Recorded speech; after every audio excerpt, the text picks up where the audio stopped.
लोगों को परेशान करने के आरोप।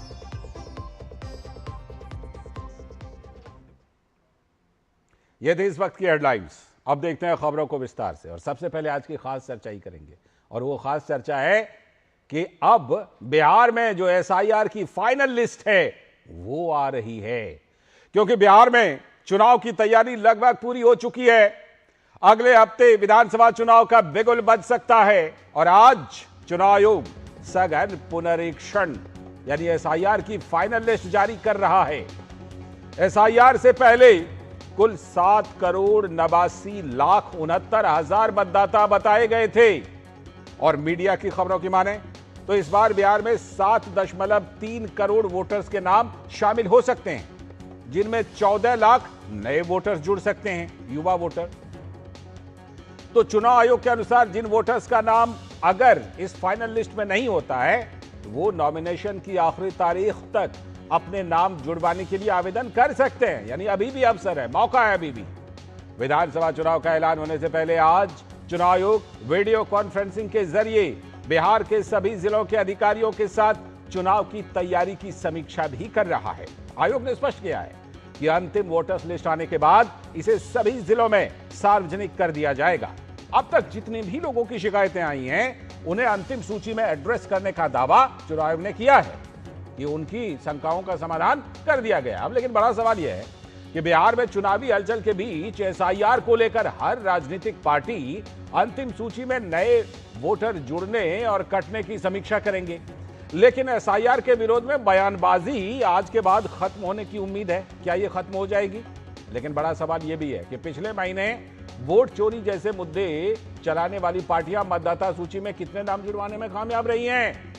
कितने लोगों की पहचान कर पाए जिनका नाम इस सूची में शामिल नहीं हो पाया?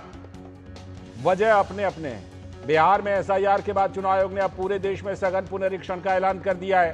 लेकिन अगले साल चुनाव की आहट के बीच केरल सरकार ने विधानसभा में प्रस्ताव ला लिया, और एसआईआर का विरोध कर रही है केरल की सरकार, क्योंकि केरल सरकार को अंदेशा है कि इससे बहुत से लोगों के नाम कट जाएंगे। तो सवाल यह है कि जब देश के नागरिक ही वोट देने के अधिकार रखते हैं, तो फिर आधार कार्ड के दावे पर उन्हें नागरिक मान लेना कहां तक उचित हो सकता है?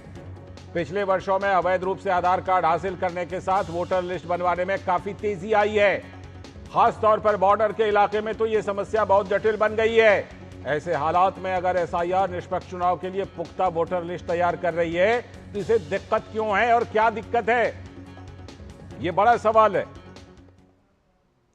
लेकिन इस बीच बिहार में तो आज फाइनल लिस्ट जारी हो रही है। तो भाजपा के नेता और पूर्व केंद्रीय मंत्री रविशंकर प्रसाद ने इस वोटर लिस्ट को लेकर क्या कुछ कहा, आइए देख लेते हैं। आज जब फाइनल लिस्ट हो रहा है तो 3 सवाल उठाने हैं। क्या जो भारत का नागरिक नहीं है उसको रखा जाए वोटर लिस्ट में? जो मृत हैं उसको रखा जाए? जो दो जगह वोटर हैं उनको रखा जाए? और सबसे बड़ी बात, जो घुसपैठिए हैं उनको रखा जाए? यही तो बड़े सवाल है। ये सब हारे हुए लोगों की हताशा है। विपक्ष तो हमेशा सवाल उठाती है, क्या हमारे पक्ष में बोलेगी विपक्ष, लेकिन जनता विपक्ष का जवाब देती है। वहीं पर केंद्रीय मंत्री चिराग पासवान ने कहा कि रिपोर्ट के आने के बाद विपक्ष कितनी राजनीति करता है, ये देखने वाली बात होगी। तो ये तो अपेक्षित था ही कि रिपोर्ट आएगी सामने। अब रिपोर्ट आने के बाद कौन कितनी उस पर विपक्ष राजनीति करता है, अब ये देखना होगा। और बार बार हम इस बात को कह रहे हैं कि भाई इससे केंद्र सरकार का क्या लेना देना है? एसआईआर से आएगी, आपको कोई शिकायत होगी, कुछ अच्छा लगेगा, अच्छा भी चुनाव आयोग के सर, शिकायत होगी तो भी चुनाव आयोग के सर। और इस आने वाले वोटर लिस्ट को लेकर आरजेडी के नेता मनोज झा ने क्या कुछ प्रतिक्रिया दी, उनको भी देख लीजिए। कई जगह से सूचनाएं मिल रही हैं कि गांव के गांव में, बूथ के बूथ में लोगों के नाम नहीं है, उनके पास दस्तावेज भी हो सकता है निचले स्तर पर प्रशासन से कोई गलती हुई हो, लेकिन फाइनल जो ड्राफ्ट रोल आ भी रहा है उसको भी बाकायदा स्क्रूटनी होगी और मतदाता स्क्रूटनाइज करेंगे।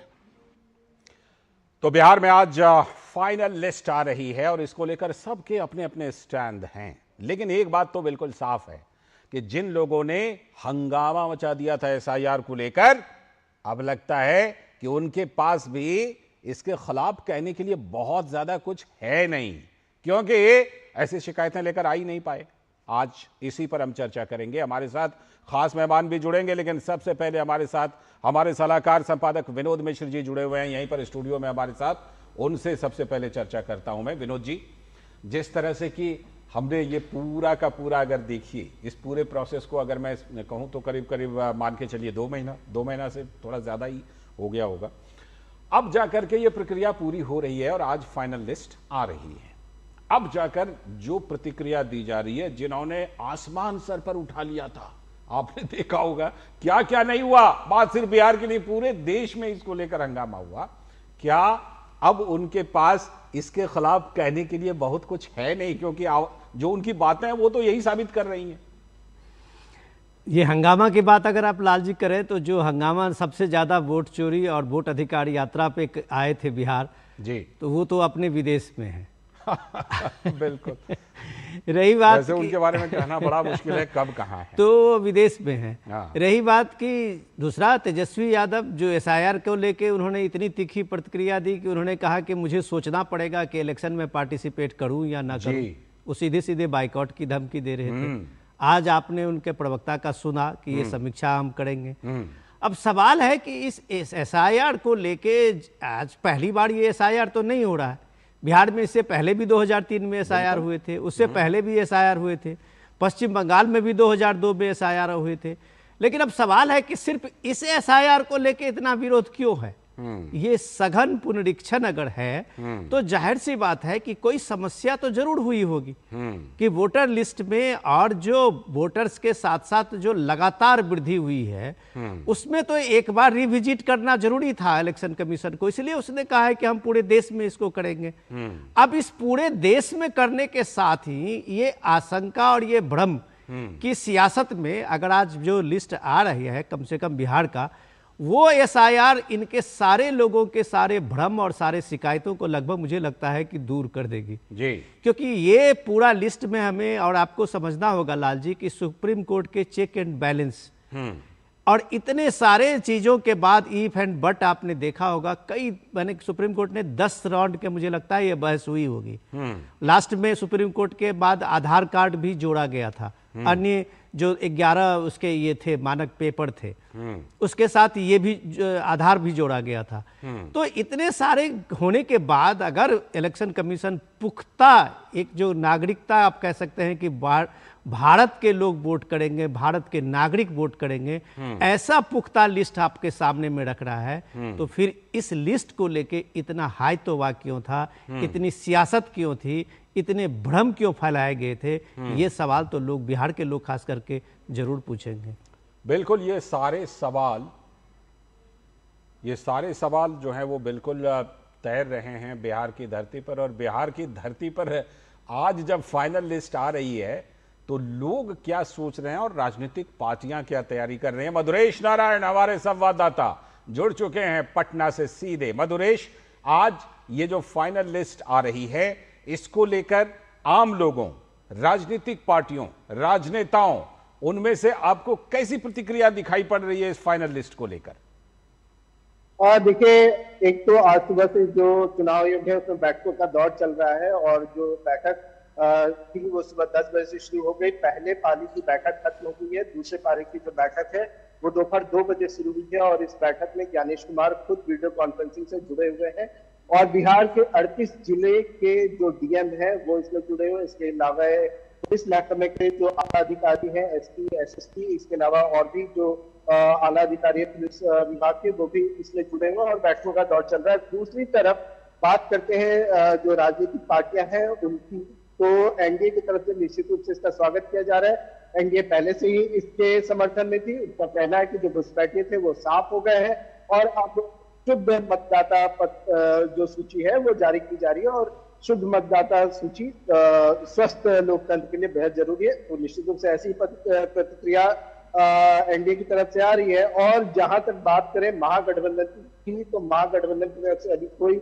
आधिकारिक बयान जारी नहीं किया गया है, लेकिन एक ध्यान देने वाली बात यह है कि पिछले 10 दिनों के अगर राजनीतिक बयानबाजी को आप देखेंगे तो कहीं ना कहीं जो विपक्ष है बिहार में वो एसआईआर से शिफ्ट कर चुकी है अपने मुद्दे को, विकास के ऊपर में, स्वास्थ्य सेवाओं के ऊपर में, सड़क के निर्माण के ऊपर में, बिजली के ऊपर में। तो कहीं ना कहीं अब जो विपक्ष है उसको थोड़ा बहुत ये लगने लगा है कि आने वाले चुनाव में इसका अब उन्हें कोई बहुत ज्यादा माइलेज मिलने वाला नहीं है। दूसरी तरफ जब राहुल गांधी बिहार आए और इतनी बड़ी यात्रा निकाल करके चले गए, उसके बाद तेजस्वी को अलग से यात्रा निकालनी पड़ी, तो ये उस वक्त भी कहीं ना कहीं तेजस्वी ये समझ चुके थे कि वोट अधिकार यात्रा से बहुत ज्यादा कुछ मिलने वाला नहीं है। उन्होंने गियर शिफ्ट कर दिया, अपनी यात्रा निकाली तो बिल्कुल सुर बदल दिया। ठीक है, तो इसलिए अभी विपक्ष जो है वो वेट एंड वॉच की स्थिति में फिलहाल दिख रही है। कोई आधिकारिक बयान अभी तक जारी नहीं किया। आप बने रहिएगा क्योंकि आपसे कुछ और अपडेट मैं लूंगा। हमारे साथ एसएन सिंह जी, भारतीय जनता पार्टी के प्रवक्ता, जुड़ चुके हैं। बहुत बहुत स्वागत एसएन सिंह जी। साथ में दुष्यंत नागर जी, राजनीतिक विश्लेषक और बहुत मजबूती से कांग्रेस के पक्ष में और विपक्ष के पक्ष में बात रखने वाले। बहुत बहुत स्वागत दुष्यंत नागर जी आपका भी। मैं पहले दुष्यंत नागर जी आप ही के पास चलता हूं। दुष्यंत जी, अभी हम चर्चा कर रहे थे और मधुरेश भी वहां से बता रहे हैं जी, एसआईआर को लेकर के क्या जबरदस्त हंगामा बरपा, लेकिन मधुरेश भी कह रहे हैं और हमने देखा भी कि गियर शिफ्ट हो गया। तेजस्वी यादव जी ने कहीं पर वो ना वोट चोरी का मुद्दा उठाया, ना एसआईआर का मुद्दा उठाया, और आज तो बिल्कुल सारे लोग लगता है कि एसआईआर पर कुछ कहने को है नहीं। कह रहे हैं आने दीजिए, देखते हैं अब उस लिस्ट में क्या क्या है। देखिए, तो कहने का मतलब ये, देखिए मेरा सवाल ये है कि अब बिहार से लेकर के दिल्ली तक और संसद भवन तक और संसद में लोकसभा राज्यसभा तक ये हंगामा यूं ही बरपा दिया क्या? बोलिए बोलिए। देखिए लाल जी, देखिए लाल जी, ये बिहार की महान जनता की जीत है। अच्छा, विपक्ष ने तो बिहार की जनता की भावनाओं को देश के समक्ष रखा, कोर्ट के समक्ष रखा, संसद में रखा। जिस तरह से भारतीय जनता पार्टी साजिश कर रही थी एक बड़े वोट बैंक को, जिसमें दलित, पिछड़े, अल्पसंख्यक, आदिवासी आते हैं, जिन्हें ये लगातार अधिकारों से वंचित रखने का काम एसएन सिंह जी करते हैं, इनकी पार्टी करती है जी। उनको हक दिलाने के लिए राहुल गांधी जी ने यात्रा निकाली। और मुझे इस बात का बड़ा सुखद अनुभूति हो रही है कि भारतीय जनता पार्टी के एजेंडे को राहुल जी की यात्रा ने और उनके समर्थकों के अथक प्रयास ने विफल कर दिया। और आशा मैं ऐसी करता हूं, अभी समीक्षा करी जाएगी पूरी लिस्ट आने के बाद में, उसकी बूथवार समीक्षा के लिए टीमों का गठन दोनों पार्टियों ने कर रखा है। उसके बाद हम आशा करते हैं कि वहां लोगों के लोकतांत्रिक अधिकार को बचाया जाएगा और पूरे बिहार के लोग, सभी मतदाता, युवा, दलित, अल्पसंख्यक, पिछड़ा। तो आप ये मान लेना कि हाइड्रोजन बम की कोई धमकी नहीं मिलने वाली है। अब हाइड्रोजन बम की धमकी तो अब नहीं मिलेगी। हाइड्रोजन बम अपनी जगह तैयार है। हाइड्रोजन बम इनके काले कारनामों का काला चिट्ठा है जो देश को दिखाना बहुत जरूरी है।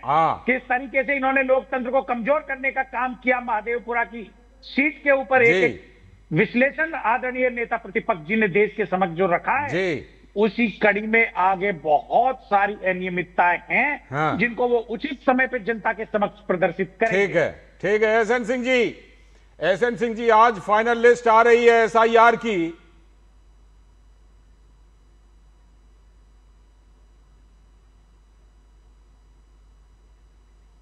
हमारे साथ फिलहाल एसएन सिंह जी नहीं है, आगे कोशिश करेंगे कि उनको जोड़ें। विनोद जी के पास चलते हैं। विनोद जी, जिस तरह से हम देख रहे हैं, दुष्यंत नागर जी कह रहे हैं कि बिहार के लोगों की जीत हुई है। इतनी बात से तो सहमति हो सकती है, सब लोग सहमत हो सकते हैं कि हाँ, बिहार के लोगों की जीत हुई है, सच सामने आया है और बिहार के लोग इस पूरी चीजों, सारी पूरी प्रक्रिया, एसआईआर की पूरी प्रक्रिया का स्वागत कर रहे हैं।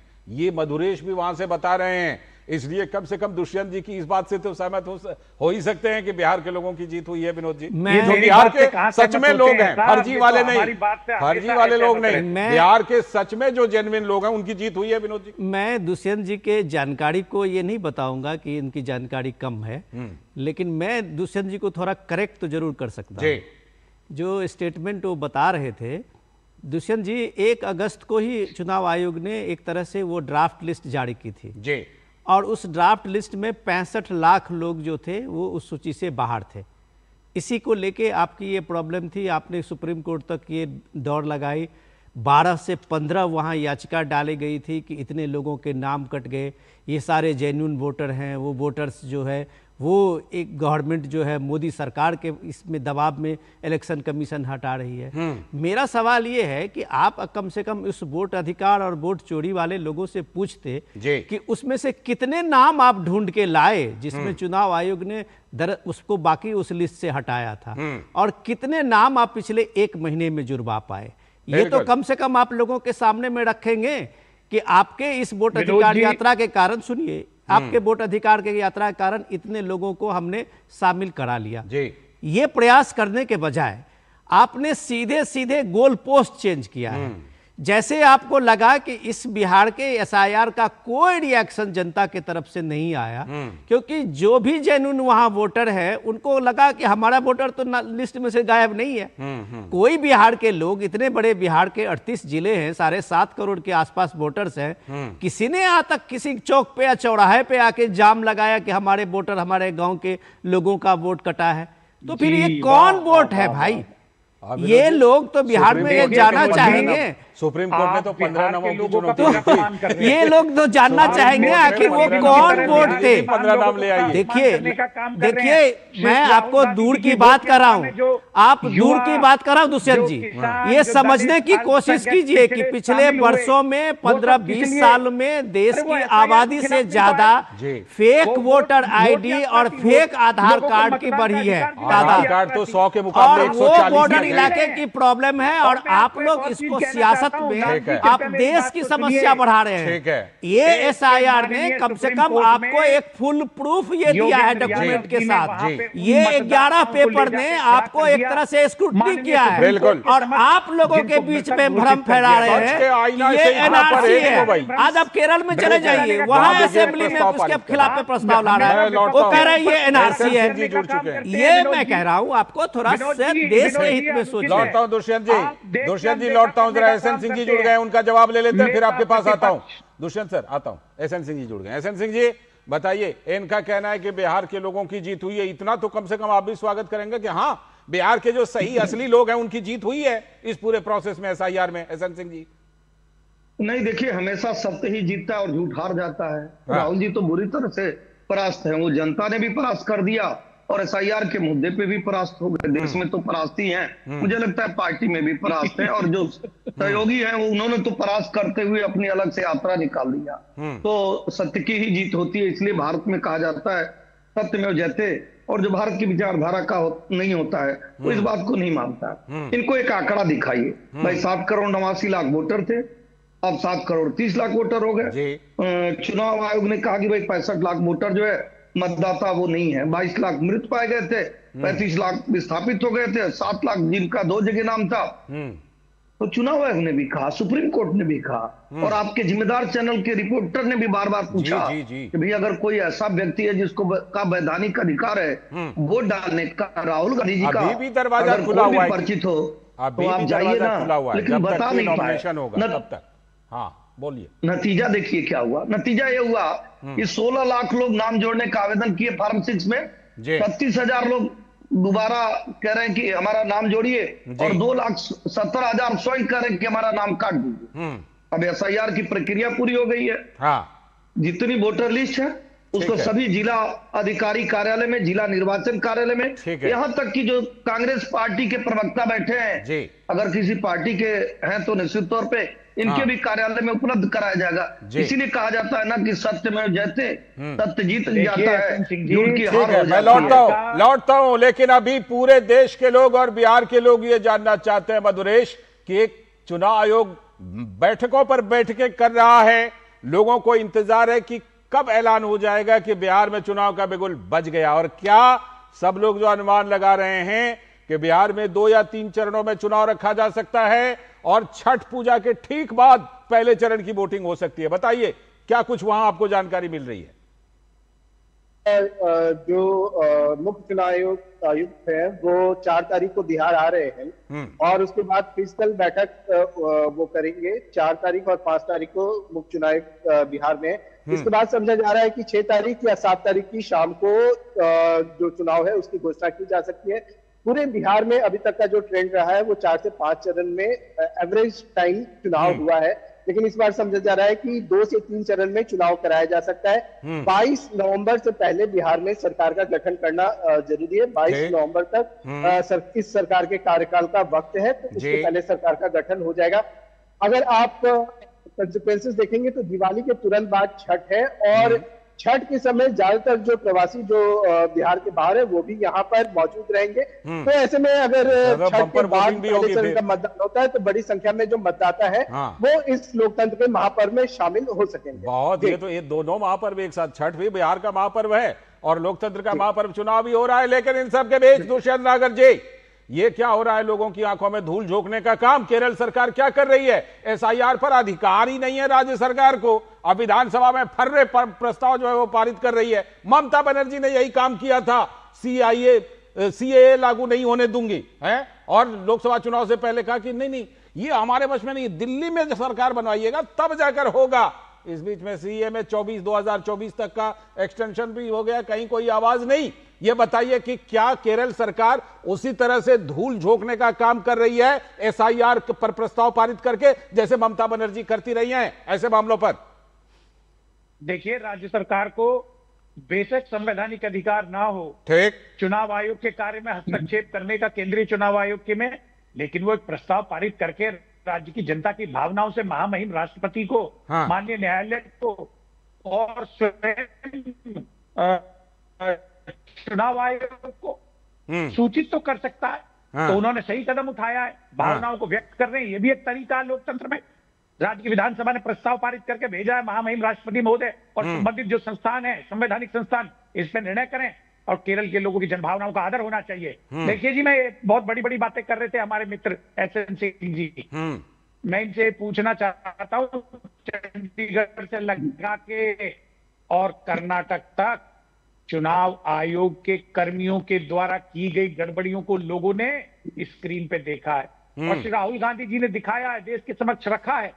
उस पे क्या कहना चाहेंगे, उस पे क्या बोलना चाहेंगे? लोग तो बोल चुके हैं उसके बाद आकर के, लोग तो बोल चुके हैं आकर के, जिनके आपने फोटो वीडियो दिखाए वो भी सामने आकर के बोल चुके हैं उस पर। लेकिन फिर भी एसएन सिंह जी बोलना चाहते हैं। बोलिए एसएन सिंह जी, जवाब दीजिए जो सवाल उन्होंने पूछा। नहीं, हमारे मित्र, मुझे नहीं लगता कि कांग्रेस से काहे को दुश्मनी ले रखे हैं। प्रवक्ता है कांग्रेस के, विरोध कांग्रेस का कर रहे हैं। भाई, इंदिरा गांधी जी ने वोट चोरी किया था, घोषित वोट चोरी था, और हाईकोर्ट ने निर्णय लेते हुए बताया था कि वोट चोरी किए। राहुल गांधी जी ने बिहार में जिस महिला को लेकर कहा कि हमारा नाम नहीं हुआ है, उस महिला ने कहा नहीं हमारे पूरे रेफरेंस दे रहा था कि लोग आ करके बोल रहे हैं। अब सुन लीजिए, और लास्ट सुन लीजिए, शायद हो सकता है आप देखे होंगे लालचंद जी, हम किसी को व्यक्तिगत टिप्पणी नहीं कर रहे हैं जी, लेकिन जब उम्र का बच्चा होता है ना, जब वो रोता है उसको खिलौना दे दीजिए, वो चुप हो जाएगा। राहुल गांधी जी और कांग्रेस के लोगों को कुछ ना कुछ खिलौना चाहिए मन बहलाने के लिए। नहीं तो राहुल गांधी जी भी जानते हैं और कांग्रेस के प्रवक्ता भी जानते हैं कि अगर सच्चाई जानने के लिए कि कौन वोटर है और कौन वोटर नहीं है, जो अगर वोटर है उसके अधिकार को मारा जा रहा है, तो बहुत सारी व्यवस्था की गई थी, 1 महीना का समय दिया गया। अब भी कहा गया कि नामिनेशन के 10 दिन पहले तक भी चाहे तो आप नाम जुड़वा सकते हैं। अगर हमारे मित्र का भी नाम बिहार में हो तो छूटा हो, तो मैं तो कांग्रेस के प्रवक्ता को चुनौती देते हुए कहता हूं, आपका नाम छूटा तो नहीं है ना? राहुल गांधी जी का छूटा है कि कांग्रेस पूरी पार्टी ही नहीं तय कर पाती है कि वो भारत की है कि नहीं है। वो जान ही नहीं पाती है कि भारत के संवैधानिक संस्थाओं का सम्मान करना है कि नहीं करना। बार बार ये कहा जा रहा है, 3-4 चीजों को मैं बताऊंगा, 10 सेकंड दीजिएगा फिर मुझे समय। बिल्कुल बोल। बार बार चुनाव ने कहा, सुप्रीम कोर्ट ने कहा और राजनीतिक पार्टियों ने भी कहा कि कांग्रेस पार्टी को अगर लगता है कि फला नाम का मत देने का अधिकार रखता है और मत से अगर वंचित किया जा रहा है तो उसको सामने लेकर आइए। नाम लेकर क्या आते हैं? झूठी पार्टी और अविश्वसनीयता को गढ़ते हुए नाम कैसे नाम डालेगा? ठीक है, विनोद जी के पास चलता हूं। विनोद जी, क्या उसी तरह आंखों में धूल झोंकने का काम केरल सरकार कर रही है, जो काम ममता बनर्जी कर चुकी है सीए पर और इस पर भी कि एसआईआर में किसी कीमत पर नहीं, सड़क पर उतरूंगी, जान दे दूंगी, ये कर दूंगी, और पश्चिम बंगाल में एसआईआर प्रक्रिया शुरू है, पूरे देश में होना है, केरल सरकार भी उसी रास्ते पर चल रही है क्या विनोद जी? जब आपने पश्चिम बंगाल की बात की तो मजेदार बात ये सुनिए कि पश्चिम बंगाल में एसआईआर का नोटिफिकेशन हो चुका है। मैं इसीलिए कह रहा हूं वो प्रक्रिया चल रही है। और आप समझिए इस चीज को कि पश्चिम बंगाल में ममता बनर्जी की सरकार ने तो पहले ममता बनर्जी खुद अपने ऑफिस के स्टाफ और अपने कर्मचारियों को ये बताए कि इलेक्शन कमीशन तो कुछ महीनों के लिए होता है, बिल्कुल। तुम राज्य सरकार के एम्प्लॉय हो, ये ध्यान धमकी, रखना। एक तरह से खुली धमकी। दूसरा, उन्होंने अब ये देखिए कि अभी ये जांच हो रही है कि 2000 से ज़्यादा जो इलेक्शन इस SIR के लिए जो डिप्यूट किए गए हैं ऑफिसर्स, वो सारे कॉन्ट्रैक्चुअल्स हैं जो किसी भी रूप में एक चुनाव आयोग के इस प्रक्रिया में वैध नहीं माने जा सकते हैं। ये तो अभी इस प्रक्रिया पे बात चल रही है, ये बात अभी मेरी जानकारी में नहीं है। जो छोटी छोटी चीजें मीडिया में आई थी खबर, वो मैंने बताए। अब सवाल ये है कि आप बिहार पे ही हम रहते हैं कि इस SIR में जो नाम कटे हैं वो किसके लिए चिंता है, किसके लिए सरदर्दी है। आपके रिपोर्ट में अभी रविशंकर प्रसाद ने और चिराग जी ने दोनों ने स्वागत किया है। तो इसका मतलब क्या आप इस चीज को जानते हैं कि ये लोग जो इसमें से नाम कटा है वो सब सारे वोट महागठबंधन के थे, ये कांग्रेस के वोटर हैं। कहावत तो है चोर की दाढ़ी में तिनका। अगर ये वोटर्स हैं तो ये समीक्षा तो आप करना आपके लिए जरूरी होगा कि आप ये देखिए कि वोटर्स जो कटे हैं वो नाम किन के हैं और किन जगह के हैं। वो आपके इतने BLA हैं, इतने आप सोचिए कि एक पार्टी के RJD के कम से कम 56,000 BLA थे जी। वो कांग्रेस पार्टी के 18,000 BLA थे। तो इस 3 महीना के प्रक्रिया में आपने कोई ऐसे नाम को ढूंढ के नहीं लाया। सिर्फ 30,000 एप्लीकेशन इस 1 महीना में इलेक्शन कमीशन के पास आए और इस 30,000 में इलेक्शन कमीशन ने इस फाइनल लिस्ट में उनको शामिल किया है। और वो शामिल करने वाले ज्यादा लोग मैक्सिमम खुद एफर्ट्स किए हैं। पार्टी के तरफ से आप देखिए तो CPI ML को छोड़ के किसी भी पार्टी ने अभी तक कोई करेक्शन देने की कोई ऐसी जहमत उठाई नहीं। और अब सुप्रीम कोर्ट में इस बात को कहते रहे कि लाखों लाख नाम काट दिए गए। वहां आपको जहां नाम जोड़ना था वहां आपके BLA एक नाम नहीं दे रहा है। तो ये जो देश में आप एक सियासत कर रहे थे दुष्यंत जी, इसको प्रपंच कहते हैं। बिल्कुल। और ये प्रपंच वही केरल सरकार कर रही है जी। आज कि आप लोगों को वहां एक वर्ग को डरा रहे हैं कि ये एक तरह से NRC है। यही ममता बनर्जी कर रही है। खुलकर बोल भी रहे हैं लोग। जो ये वोटर लिस्ट है उसको आप लोगों को NRC बता रहे हैं। तो एक बार सही वोटर तो बन जाने दीजिए इस देश में। ठीक है, मैं दुष्यंत नागर जी आकर के आपकी प्रतिक्रिया लेता हूं, लेकिन जरा मधुरेश के पास मुझे जाना है। मधुरेश जरा बताइए, आज SIR की फाइनल लिस्ट आ रही है, ये तो कंफर्म है, कितने बजे तक लोगों को ये लिस्ट मिल जाएगी? और आम लोग कुल मिलाकर के बिल्कुल संतुष्ट दिखाई पड़ रहे हैं इससे? हाँ देखिए, आम लोगों को कोई बहुत खास परेशानी नहीं है। ज्यादातर लोगों के नाम पहले से लिस्ट में थे, जिनके नाम छूट गए थे उन्होंने आवेदन किया है और उनका नाम इस बार लिस्ट में शामिल कर लिया जाएगा। और जिन लोगों को अपना नाम देखना है वो बहुत बेहद आसानी से जो स्वीप ऐप है वहां पर जाकर के चेक कर सकते हैं। इसके अलावा जो आयोग की वेबसाइट है उस पर जाकर अपना EPIC नंबर डाल करके आसानी से देख सकते हैं। अभी तक जो जानकारी मिली है कि शाम तक जो लिस्ट है वो जारी कर दी जाएगी और उसके बाद लोग इसको ऑनलाइन देख सकते हैं। इसके अलावा जो जिला पदाधिकारी है वहां कार्यालय में भी इसकी एक कॉपी उपलब्ध कराई जाएगी। सारे पॉलिटिकल पार्टी जो रजिस्टर्ड पॉलिटिकल पार्टी है उनको भी इसकी लिस्ट अवेलेबल कराई जाएगी। चुनाव आयोग में भी इसकी लिस्ट बाकायदा पब्लिश करके रखी हुई रहेगी और कोई चाहे तो वहां जाकर के भी अपना नाम चेक कर सकता है। ठीक है, यानी कि लोग कुल मिलाकर के बिल्कुल। और जैसा कि अभी हम रिपोर्ट में बता भी रहे थे कि देखिए, नॉमिनेशन के दिन तक भी अगर किसी को लगता है कि मुझे अपना नाम शामिल करवाना है वो करवा सकते हैं, दरवाजा खुला हुआ है। लेकिन वो कौन है जिनमें SIR से बौखलाहट पूरी प्रक्रिया के दौरान देखी गई, घबराहट देखी गई? क्यों दुष्यंत नागर जी, क्यों इस तरह से आईने से चेहरे को छुपाने की कोशिश, आखिर क्यों, बताइए। देखिए, SIR की पूरी प्रक्रिया के दौरान हमने देखा कि भारतीय जनता पार्टी की एक महिला मोर्चा की नेत्री वहां बैठ के समीक्षा कर रही थी। अच्छा। जिस तरीके से इन्होंने लोकतंत्र को कमजोर करने का काम किया है और जिस तरह से नीचा दिखाने का काम किया है, दलित, अल्पसंख्यक और पिछड़ों वंचित समाज के लोगों की वोटों के ऊपर इन्होंने डाका डालने का काम किया है जी। इसके अनेक साफ नहीं बोल रहे हैं आप। अभी देखा हमारे साफ नहीं बोल रहे हैं नागर साहब, आप जबरदस्ती साफ बोलेंगे तो हमने कर्नाटका का पर्दे में रहने दो, पर्दे में रहने दो। एक सबूत देश के समक्ष रखा, कर्नाटक का महादेवपुरा का और दूसरी एक अन्य सीट का, जी ठीक है। सेकंड में उन्होंने पूरा दिखाया किस तरह से 2 वोट काट दिए। लोगों के लोकतांत्रिक अधिकारों को छीनने वाली पार्टी है भारतीय जनता पार्टी। कमजोर करने वाली आपके अंदर कोई घबराहट क्यों नहीं है भाई SIR से, जरा बताइए, आपको क्यों नहीं दिक्कत है?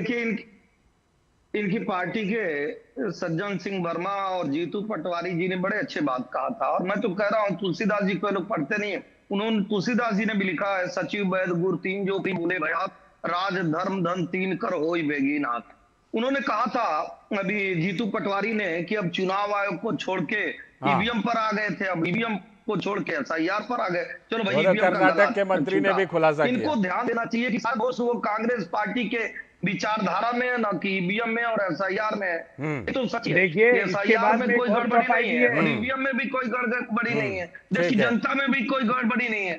सारी जो गड़बड़ी है वो कांग्रेस पार्टी के प्रवक्ता और कांग्रेस पार्टी की विचारधारा में। आप जनता के बीच में विश्वास उत्पन्न नहीं कर पा रहे हैं, न कर्नाटक में और न हिमाचल में। बात तो फिर वही हुई। एसएन सिंह जी, लालचंद जी, मैं इस चर्चा को खत्म करूं ये कहकर कि धूल चेहरे पर थी और ताउम्र आईना को साफ करता रहा।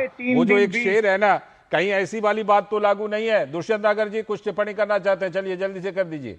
देखिए जी, विनय ने मानत जलद जड़ गए 3 दिन बीत, तो ये प्यार से नहीं माने। जो इतना बड़ा आंदोलन चला है, जब जनता की शक्ति को देखा है, तो ये जो आंदोलन, उस आंदोलन को तेजस्वी यादव आगे नहीं बढ़ा रहे हैं और अब तो कोई भी उस पर बात नहीं कर रहा ना। ठीक है, चलिए देखते हैं ये आंदोलन क्या असर दिखाती है बिहार में। बहुत जल्द सब कुछ सामने आ जाएगा। बहुत बहुत शुक्रिया दुष्यंत नागर जी जुड़ने के लिए, एसएन सिंह जी, विनोद जी और साथ में मधुरेश आपका भी पटना से जुड़ने के लिए बहुत बहुत शुक्रिया इस चर्चा में।